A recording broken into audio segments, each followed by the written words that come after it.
Here's Jack Musa on the breakaway, looking for two, he's got it! Jack Musa across to O'Hara, he scores! That's a program record for point streak! Here's Santos Mills on the doorstep, they score!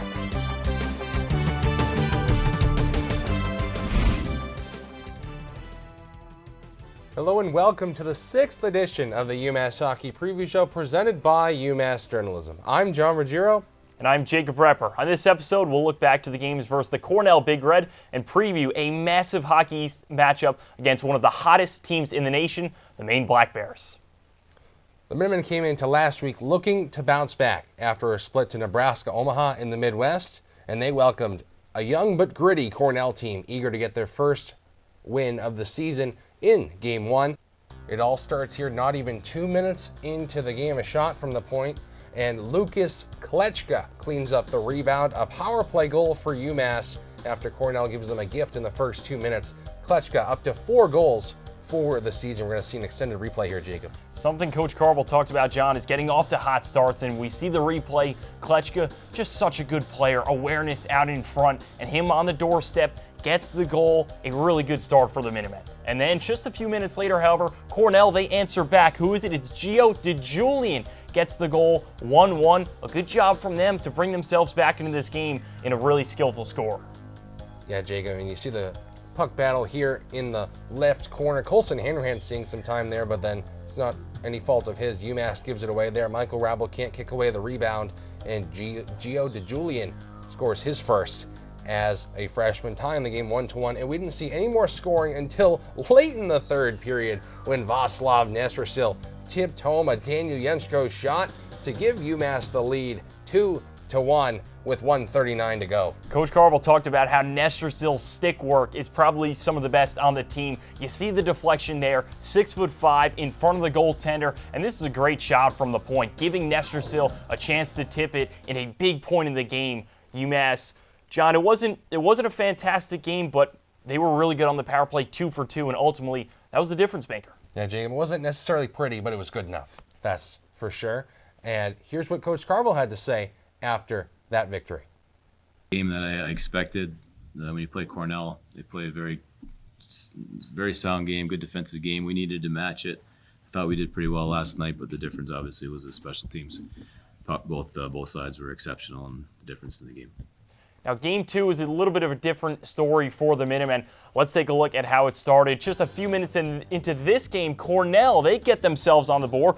Who is it? It's the guy that scored the night before, Gio DeJulian. He found the stat sheet, and he found the back of the net, doing a good job by Cornell, just getting trouble and traffic in front of Michael Rabel, John. Well, before that, Jacob, Landon Nye just kind of gave the puck away there, and then it was a good feed out front by Luke Devlin to find the open Gio DeJulian for his second goal in his main ice. But how about this? Jack Musa cuts middle, nifty moves, finds Mikey D'Angelo to tie the game with 4 minutes to go in the first period. That pair heating up, Jacob. They certainly are. You see the chemistry just starting to build. Musa, a great move to the inside. That's one of the better deets you'll see from Musa this season. And then D'Angelo finishing. That's something that Coach Carvel needs that top line to do. And it all starts with Jack Musa. Just the edge work, the skills, and then D'Angelo finishing at home. A really good job from him, making that a 1-1 game. But the Minutemen, they go to the penalty kill, 1:35 left in the power play, and it's Charlie Major. That's a guy that we talked a lot about the night before.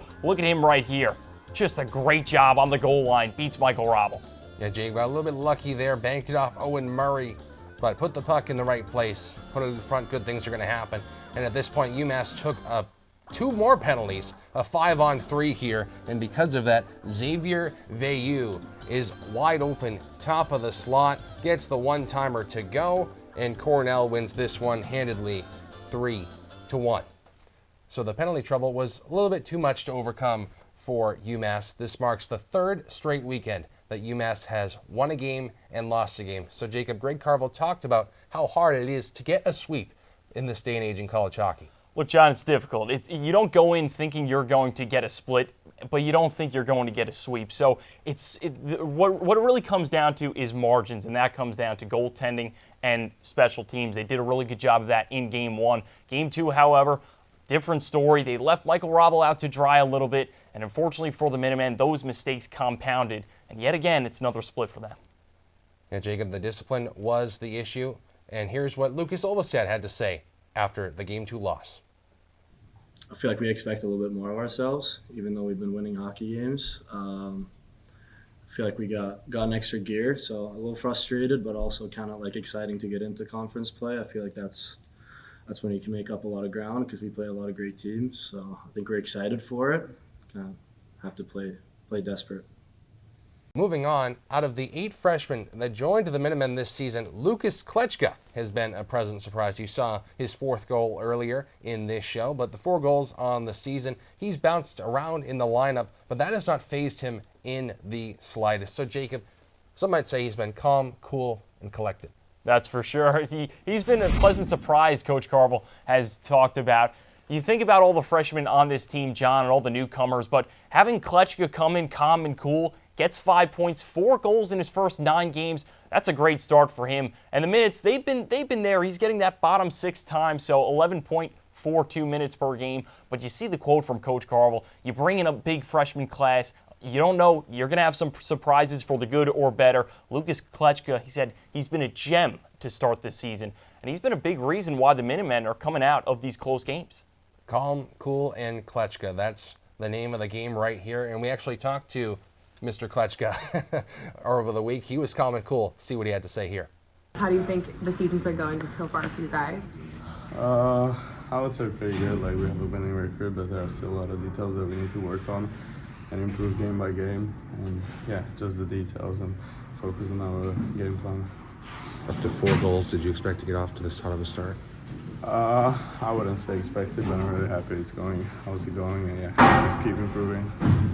What's been the process to get to this point, this summer, just all the way here into early November?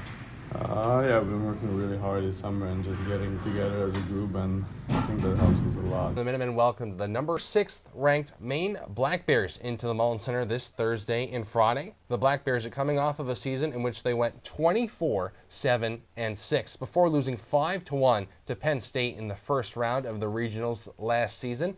And although the Black Bears have lost their top 2 scorers in Harrison Scott and new Colorado Avalanche player Taylor McCarr, they did in fact return 7 of their top 10 scorers, which has been big in their 5-2-1 start this season, Jacob. It's been massive, John. Just before we talked about how difficult it is to get sweeps, and Maine, they've done so in beating the number 5 team in the nation just last week, the BU Terriers. And that's because of a lot of reasons, mostly because of their offense. The 7 out of 10 forwards coming back. They have a lot of scorers. We'll talk about some of those guys in a little bit. But 13 new players, so that's difficult for Coach Ben Barr to get their players acclimated to the Maine style of play. Nevertheless, the offense is coming. 5.3 goals in their past 3 games. They have 5 draft picks on this team, so they're loaded with talent. They have a great goaltender who we'll talk about in a little bit. This should be a fun matchup, John. If there's anyone up to the task of that, Jacob, it's Coach Ben Barr, of course, coming from UMass a couple years ago, and now the head coach of Maine. And the Black Bears, they have been up to the task. This past weekend, they swept the BU Terriers, and we're actually going to take a closer look at that over at our big board here. Here we are. Maine versus BU. Scott here on the draw, and they're going to win the face-off with help from Charlie Russell, and the puck goes up top. If we stop it right there, as we roll it back just a little bit, we're going to have not 1, not 2, but 3 Maine players in front of the Boston University goaltender screening him. He can't see a darn thing, and then they're going to get a shot from the point here, which is actually going to miss the net. And that's going to come right out front here if we stop it again for none other than Justin Poirier. And he has a good angle there to pot it in front of the net as we keep rolling the clip. And that ties the game for the Maine Black Bears. Of course, you mentioned the screen in front. Maine has done that all year. They get numerous guys in front. Some teams might have 1, maybe 2 guys screening the goaltender, but they have 3, all 3 forwards doing that multiple times in this series, and we'll see it again there. You look at all 3 players here, and then no one knows where the puck is because there's just so much chaos in front of the net. It makes a nice carom to this near side for number 93 in white to put it in the back of the net. And we're going to get a nice overhead shot here. You look at Yegorov go like this, that way, and he's just looking for the puck. Finally is able to find it to his left, but at that point, it's too late, as Maine scores the goal to tie the game in the third period. They eventually won that game in overtime, 5-4. So we're going to do a line change here, as my good friend Jacob Repper is going to jump in and do some more. Thanks, John. Nice work. We talk about how good this UMass penalty kill has been, but this Maine power play, they're dynamic. They have so much offensive threat and talent. So let's take a look at what they do here. They're up 4-3 over Boston University here in the second period. They're going to cycle it around to the outside, go D to D, and we're going to pause it right here. Now, take a look at this. This player right here, this Aiden Celebrini, just a few moments ago, he lost his stick in the board battle in the corner boards. So this is effectively a 5-on-3. Now, Celebrini, he's going to have a couple of options. He can stay home right here in this position at his right D spot, or he can waltz his way over and play the body because he's without a stick. And that's exactly what he's going to do. We'll roll it right here, and we'll pause it one more time. Look at this. Two BU players come over. They come to the boards. And we've seen this look before, folks. If this looks familiar to you, you might remember back to our show a week ago when Jack Musa was the star in the center of that triangle. This is called just the standard bumper pass to the bumper position. And if you feed it correctly, and we'll roll the tape right here, you feed it correctly, you get the one-time shot from the point, and it's a goal. So that's something that UMass is going to have to watch out for. Ideally, they're not down 5-on-4 and then 5-on-3 because their defender lost his stick. But nevertheless, Maine, they like to stretch out the ice. They like to feed it into the middle. In that triangle that we've been talking about for the past couple of weeks, it's something that UMass is going to have to defend. Now, John, let's take a look at some of the players to watch. Yeah, Jacob, let's get right into it here. This Maine team is deep with talent. So here's three guys to know. It starts with their standout freshman from the QMJHL, Justin Poirier, Jacob. He's a pure goal scorer, John. This is a guy that Coach Ben Barr brought in his first year here, the freshman. He wants him to score, and he's done that at an impressive clip. 13 points in 8 games played. That leads the nation among freshmen. We talked about it just a few moments ago in the video. A guy that you have to watch, number 93, John, can be a killer for this UMass defense. Hey, Jacob, he's been great, and so is Josh Nadeau, of course, has been with the team for a couple years here. Now the junior forward, he has 77 points in his 80 career games played, and he's been a third-team All-Star in the Hockey East. Pretty good stuff for Josh Nadeau. Played with his brother a few years ago, now without him, but nevertheless, one of the cornerstones of this Maine offense. But now you talk about cornerstones, let's talk about an anchor, Albin Boya. This kid has been fantastic. 6'1", 195. He's got a good frame, and the career numbers are just impeccable. Former All-American, Mike Richter Award semifinalist. You talk about we've seen some great college goaltenders that UMass has played so far to start the season.